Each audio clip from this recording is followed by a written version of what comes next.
Assalamualaikum warahmatullahi wabarakatuh. Selamat pagi. Kita lanjutkan materi kita tentang industri atau persaingan. Nah, ketika kita membicarakan tentang persaingan, ini muncul karena adanya suatu industri. Misalnya, industri kuliner. Nah, maka pesaingnya adalah semua perusahaan yang ada di dalam industri tersebut. Nah, ini perlu kita analisis bagaimana persaingan di dalam suatu industri tersebut. Kita lihat pasar tersebut masih menarik atau tidak. Nah, caranya dengan cara yang pertama kita lihat pangsa pasarnya. Pangsa pasar dengan persaingan yang ketat ini membuat menjadi persaingannya sudah tidak menarik lagi. Kenapa? Karena ketika pasar pasar sudah banyak pengusaha atau penjualnya dengan persaingan yang ketat, apalagi pasarnya juga stabil, tidak mengalami peningkatan atau malah justru cenderung menurun, maka sudah tidak menarik kita berada di dalam industri tersebut. Saking banyaknya penjual, maka di situ persaingannya semakin ketat. Nah, kita akan susah bergerak, susah mengembangkan perusahaan kita. Karena semakin banyaknya pengusaha di dalamnya. Kemudian yang kedua yaitu karena adanya pendatang baru. Menarik tidaknya suatu pasar terkait dengan jumlah pendatang baru ke pasar yang dituju. Semakin banyak yang datang, pendatang barunya itu semakin tidak menarik lagi suatu industri. Kenapa? Karena akan semakin ketat persaingannya. Kemudian yang ketiga, karena adanya barang substitusi. Jadi ketika tersedia barang substitusi, itu persaingan juga tidak akan menarik lagi, terutama bagi pendatang baru.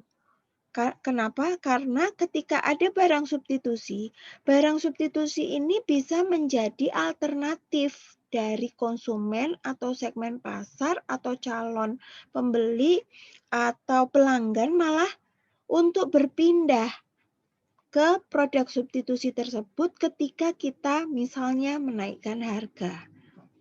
Maka orang lebih mudah atau pembeli lebih mudah untuk berpindah ke produk substitusinya karena adanya produk substitusi tadi. Kemudian yang keempat, tumbuhnya posisi tawar konsumen. Nah, daya tarik pasar akan turun ketika posisi tawar konsumen semakin lama semakin meningkat.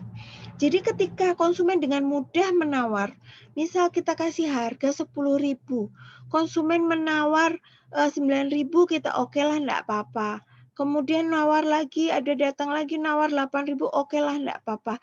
Tapi ketika harga itu terus turun, maka dampaknya ke keuntungan kita. Pasti labanya juga akan semakin kecil. Malah jangan-jangan mepet ke harga pokok produksi. Nah, eman-eman kita cuma capek tok jualan. Nah, ini sehingga orang juga nggak tertarik untuk masuk di dalamnya, masuk ke industri tersebut. Ngapain kita masuk ke industri tersebut, untungnya cuma sedikit. Gara-gara posisi tawar konsumennya besar. Kemudian yang kelima, tumbuhnya posisi tawar pemasok. Pasar menjadi tidak menarik jika posisi tawar pemasok semakin meningkat. Banyaknya supplier makin naik, makin meningkat. Semakin banyak supplier, semakin banyak kita membanding-bandingkan antara mau beli bahan baku yang mana ke supplier-supplier dan seterusnya. Sehingga itu juga membuat persaingan udah nggak menarik lagi. Kemudian kita lihat dulu 4 macam struktur industri. Ini sudah pernah kalian pelajari di teori ekonomi. Ada pasar monopoli murni, contohnya PLN. Kemudian ada oligopoli, ada persaingan monopolistik dan persaingan murni. Ini monopoli murni contohnya PLN, ini monopoli murni ya. Oligopoli contohnya ini KIEC. Kemudian persaingan murni ada IDX, persaingan monopolistik contohnya McDonald. Nah, sehingga kekuatan-kekuatan yang mempengaruhi persaingan industri ini ada 5. Ini analisis persaingan model 5 kekuatan Michael Porter. Menurut Michael Porter ada 5. Yang pertama adalah dari industri itu sendiri, para pesaing industri sendiri, persaingan di antara perusahaan yang ada. Misalnya industri apa itu namanya? Ayam goreng. Ada McD, ada KFC, ada CFC, ada Olive Chicken, ada dan sebagainya. Rocket Chicken dan sebagainya. Itu para pesaing yang ada di industri tersebut. Nah, ini berarti juga dari adanya apa namanya? Pendatang baru yang potensial. Ketika ancaman masuknya pendatang baru semakin tinggi, semakin banyak tadi kan, semakin banyak pendatang barunya, maka persaingannya juga semakin ketat, maka udah nggak menarik lagi nih industri ini. Kemudian yang kedua bisa juga dari adanya kekuatan produk pengganti dulu, produk pengganti atau produk substitusi tadi. Jadi ketika ada produk substitusi, memungkinkan konsumen untuk pindah ke produk substitusi tadi. Sehingga industri ini jadi nggak menarik lagi. Orang malas mau bikin usaha, jangan ke sini karena ada produk substitusinya. Kemudian yang keempat, yaitu kekuatan tawar-menawar pembeli. Semakin mudah pembeli menawar harga, maka akan memperkecil profit kita, laba kita. Nah, di situ membuat persaingan juga tidak menarik lagi. Karena ngapain kita masuk ke industri tersebut? Wong untungnya sedikit. Kemudian bisa juga yang kelima yaitu karena adanya pemasok kekuatan tawar pemasok yang meningkat juga. Sehingga ini kekuatan kompetitif dari Michael Porter, ancaman yang terkandung dalam kekuatan adalah ancaman rivalitas segmen yang intens. Sebuah segmen dianggap tidak menarik jika sudah berisi banyak pesaing yang kuat atau agresif. Tadi ketika di internalnya industri tersebut sudah semakin banyak, maka sudah tidak menarik lagi. Yang kedua karena adanya ancaman pendatang baru, adanya segmen pasar segmen pasar jadi nggak menarik karena pendatang barunya semakin banyak. Kemudian yang ketiga ancaman produk pengganti atau produk substitusi tadi. Ketika ada produk substitusinya memungkinkan konsumen untuk berpaling atau berpindah ke produk substitusi tadi. Sehingga industri tersebut jadi nggak menarik lagi. Kemudian yang keempat ancaman dari daya tawar pembeli yang semakin besar, semakin kuat sehingga laba kita jadi turun. Kemudian yang kelima adalah ancaman daya tawar pemasok yang semakin besar. Ketika si pemasok tadi semakin banyak dan mereka mau dengan mudah naikkan harga misalnya.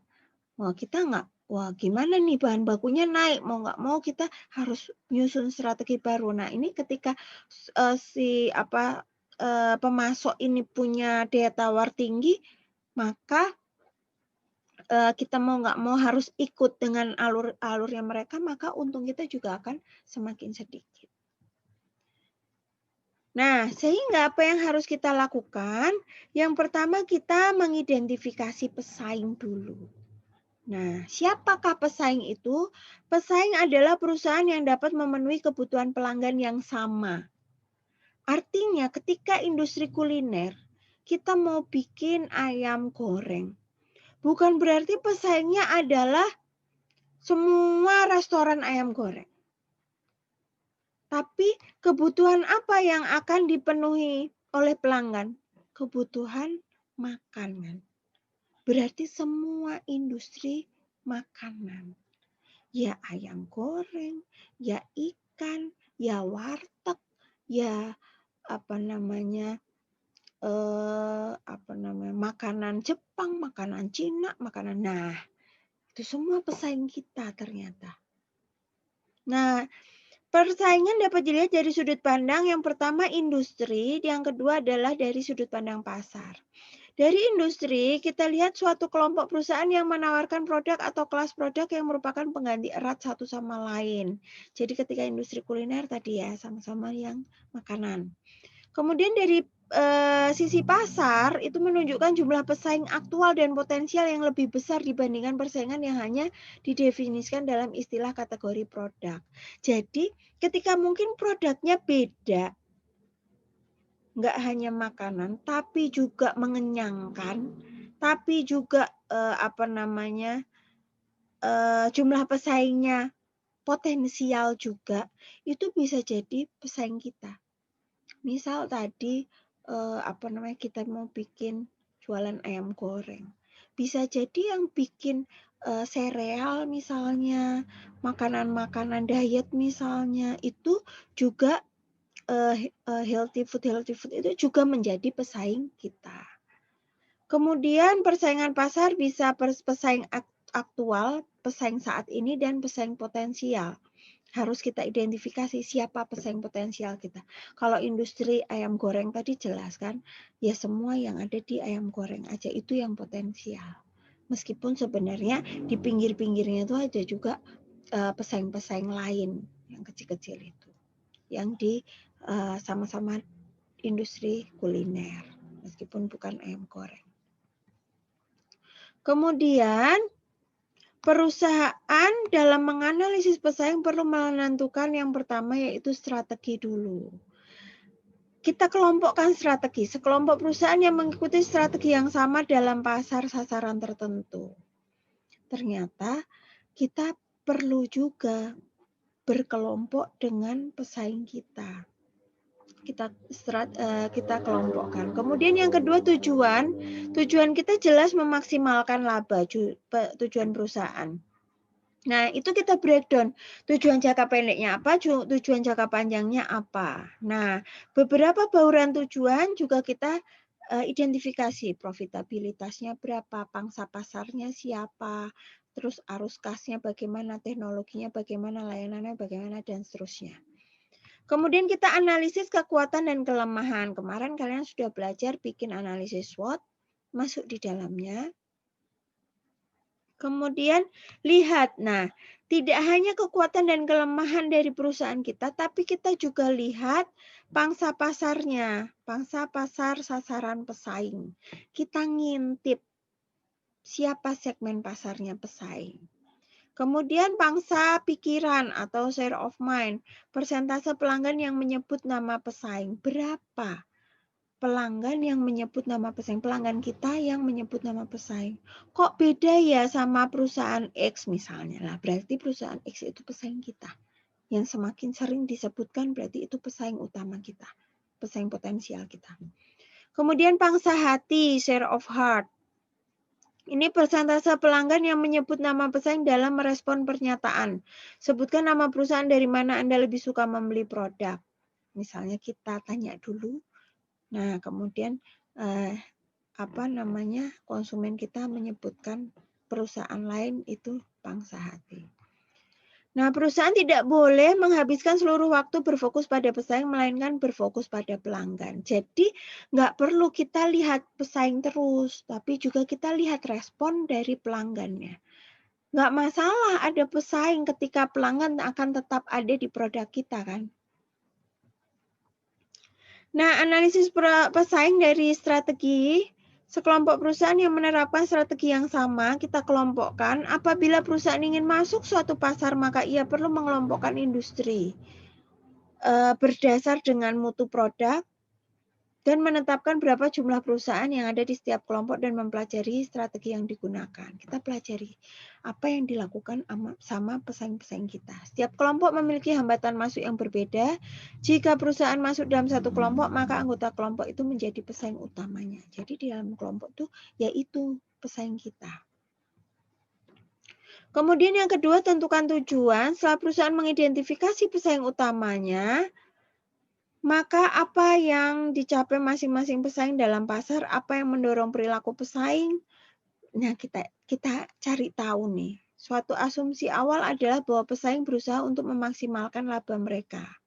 Banyak faktor yang membentuk tujuan pesaing, termasuk ukuran, sejarah, manajemen saat ini, situasi keuangan, dan akhirnya pengetahuan rencana ekspansi pesaing. Nah, kita harus tahu dulu. Kalau perlu kita duluin kalau kita udah tahu rencana ekspansi pesaing. Kemudian analisis kekuatan dan kelemahan, ini perlu mengumpulkan informasi tentang kekuatan dan kelemahan sumber daya yang dimiliki pesaing. Sumber daya ada man, money, material, metode. Itu yang dimiliki pesaing bagaimana. Nah, secara umum setiap perusahaan harus memantau 3 variabel, yaitu lihat pangsa pasarnya, kemudian pangsa ingatannya, dan pangsa hatinya. Tadi sudah ya, pangsa pasar itu pangsa pasar penjualan dari sebuah merek dibagi dengan penjualan kategori produk secara keseluruhan. Pangsa ingatan itu yang sering disebut sama si konsumen biasanya apa namanya, citra produknya bagus gitu, brand image, produk-produk brand image. Kemudian pangsa hati ini pelanggan yang menyebut nama pesaing dalam menanggapi pertanyaan. Jadi ketika kita ditanyakan, kemudian pelanggan menjawab satu merek tersebut, itu pangsa hati. Nah, perusahaan yang meraih pangsa ingatan dan pangsa hati yang mantap pasti akan mendapat keuntungan dalam hal pangsa pasar dan profitabilitas. Jadi ketika kita bisa masuk ke dalam pangsa ingatan dan pangsa hati konsumen itu, maka profitabilitas kita juga akan meningkat. Contohnya ini, pangsa pasarnya Coca-Cola, pangsa hati Rolex, jam ya Rolex. Kemudian pangsa ingatan misalnya Garuda. Nah, 6 posisi bersaing dalam pasar sasaran. Yang pertama bisa kita dominan, yaitu mengontrol perilaku pesaing lain dalam mempunyai pilihan yang luas dan strategis. Kemudian strong, dapat mengambil keputusan independen tanpa membahayakan posisi jangka panjang perusahaan. Kemudian favorable, mempunyai peluang di atas rata-rata untuk mempertahankan posisi. Kemudian tenable, memiliki peluang di bawah rata-rata untuk memperbaiki posisi. Kemudian weak, memiliki kinerja yang tidak memuaskan, ada peluang untuk memperbaiki, dan non-viable, tidak memiliki kinerja yang memuaskan, tidak ada peluang untuk diperbaiki. Jadi kita masukkan pesaing kita ini masuk di dalam mana tingkatannya. Itu dulu dari saya, kurang lebihnya mohon maaf. Selamat siang. Wassalamualaikum warahmatullahi wabarakatuh.